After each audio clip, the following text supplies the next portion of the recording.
Saya mau mengajak kita sekalian pada kesempatan yang baik ini untuk merenungkan pertobatan dan juga buah-buahnya. Kita memasuki masa Prapaskah atau masa puasa kita pada minggu yang kedua. Bagi kita sekalian, masa Prapaskah selalu mengajak kita sekalian untuk permenungan secara agung, retret agung yang penuh rahmat. Karena bagaimanapun juga Allah membuka diri untuk setiap orang yang mau bertobat dan kembali kepadanya. Tentu selama masa Prapaskah ini,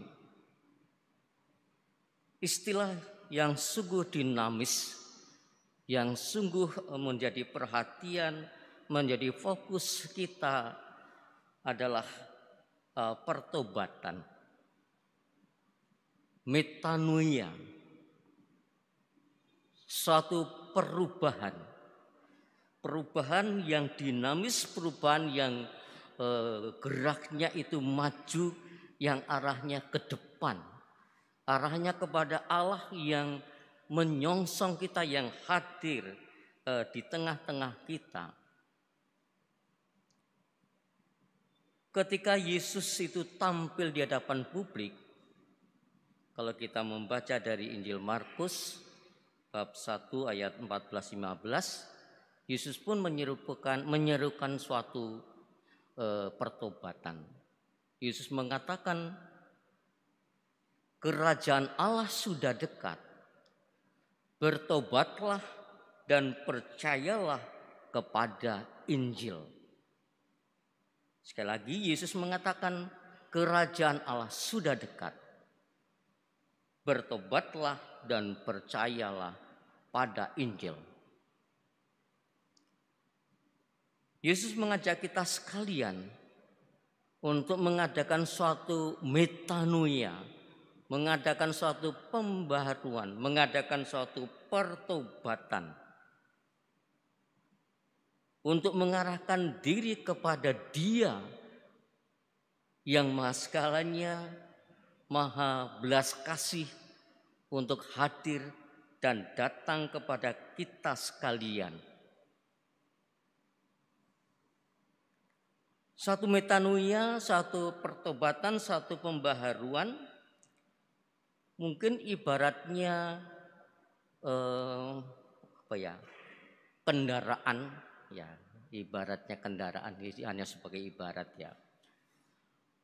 Itu suatu perbaikan, suatu reparasi untuk membenahi hal-hal yang mungkin kendor, yang mungkin perlu dikencengkan kembali, ya. Atau mungkin kendaraan kita tuh perlu baut-bautnya yang mungkin sudah usang, perlu diganti kembali dan seterusnya. Atau dalam istilah lain, ya, ibaratnya kita berjalan, mungkin berbelok-belok, dan disitulah kesempatan untuk meluruskan, untuk mengorientasikan kembali seluruh hidup kita kepada fokusnya, mengorientasikan kembali seluruh hidup kita, pikiran kita, hidup rohani kita, dan bahkan tingkah laku dan sikap kita kepada Dia yang sedang datang, yang mau menyampaikan, yang berbelas kasih kepada kita sekalian. Santo Paulus, ya, untuk mengistilahkan suatu pengarahan kembali, mengorientasikan hidup pada orientasinya, kepada pusatnya, itu menggunakan istilah berubahlah. Kepada jemaat di Roma, Santo Paulus mengatakan, janganlah kamu serupa dengan dunia ini, tetapi berubahlah oleh pengetahuan budimu, sehingga kamu dapat membedakan mana kehendak Allah, apa yang baik, apa yang berkenan kepada Allah, dan apa yang sempurna. Para konfrater, Bapak, Ibu, dan saudara-saudari sekalian yang terkasih dalam Kristus. Dalam masa puasa, masa prapaskah, dalam persiapan Paskah, biasanya ada 3 hal yang penting yang menjadi fokus dan perhatian kita. Yang pertama, doa. Maka selama masa prapaskah biasanya ada doa-doa itu di lingkungan, ya, atau dalam keluarga-keluarga. Setiap hari Jumat kita berdoa jalan salib, mungkin diteruskan dengan misa kudus dan seterusnya. Mendekatkan diri kepada Allah yang hadir, yang berbelas kasih. Yang kedua, puasa dan pantang. Ya. Berdoa, puasa, dan pantang. Kemudian yang ketiga adalah sedekah, almsgiving atau amal kasih. Dan inilah bentuk dari buah-buah apa yang kita lakukan dalam suatu dinamika metanoia, dinamika pertobatan, dinamika perubahan hidup.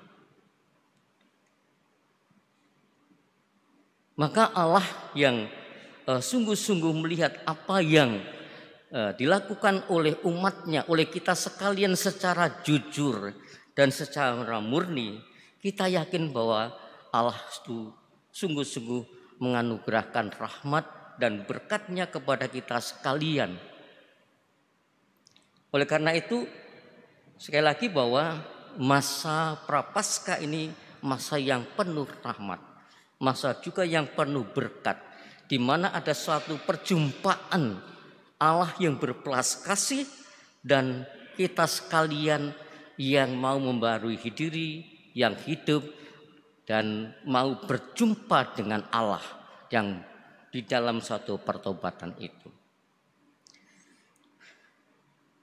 Maka para konfrater dan juga Bapak, Ibu, saudara-saudari yang terkasih, dalam kesempatan yang baik ini kita sekalian bersama-sama mau melakukan sesuatu yang baik. Di dalam masa pertobatan pas waktunya untuk memberikan perhatian kepada orang-orang yang memang sangat membutuhkan. Selain kita berdoa dalam kesempatan ini untuk mereka-mereka yang menjadi korban peperangan di Rusia dan Ukraina, kita memang mempersembahkan doa-doa kita, tetapi kita juga mau ikut ambil bagian, menyumbangkan sesuatu sebagai suatu buah dari pertobatan kita, perubahan hidup kita, metanoia kita untuk mereka. Mungkin dari segi jumlah atau dari segi kalau di ukuran itu sangat kecil, tetapi kita yakin bahwa apa yang kita lakukan itu meskipun dalam kapasitas yang sangat kecil, tetapi dilakukan atau dibuat dengan dasar cinta dan sikap pemberian diri, sikap perubahan hidup, dan kita lakukan dengan tulus, dengan jujur, maka kita yakin Allah itu akan berkenan. Oleh karena itu, sesuai dengan apa yang sudah diizinkan oleh Bapak Uskup, Monsinyur kita, dalam kesempatan Misa Kudus ini kita mau juga berbagi untuk menggalangkan kolekte untuk mereka-mereka yang menjadi korban perang di Rusia dan Ukraina.